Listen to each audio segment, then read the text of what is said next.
কি আমার হাজবেন্ড বিরিয়ানি নিয়ে আসলো ঘরের সবাই বেড়াতে যাওয়াতে।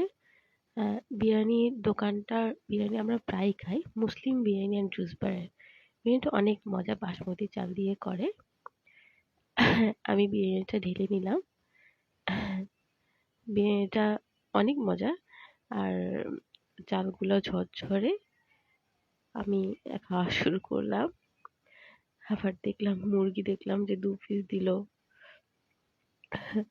খাচ্ছি আর আমার হাসবেন্ডের সাথে গল্প করছি একা একা। আমার বাচ্চাটা ঘুমিয়ে পড়েছে। বিরিয়ানিটা আলহামদুলিল্লাহ অনেক মজা হয়েছে। আবার আলুও দিয়েছে একটা।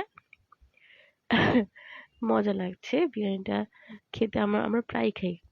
খেতে খুবই ভালো লাগে। মাংসগুলো সফট। আলহামদুলিল্লাহ খেতে মজা লাগছে। গ্রেভি অনেকগুলো গ্রেভি দিয়েছে যার আর শুকনো শুকনো লাগছে না। চালগুলো দানা দানা রয়েছে। একটু সালাদ খেয়ে নিলাম। সালাদ দিয়ে খেতে ভালো লাগছে। ক্ষুধা লেগেছিল অনেক। তাই তাড়াতাড়ি বিরিয়ানি আনার সাথে সাথে গরম গরম বিরিয়ানি খেলাম। আলু ভেঙে আলু খেয়ে দেখছি। আলুও দেখলাম ভালোই সফট হয়েছে। খেতে খেতে আমরা দুজন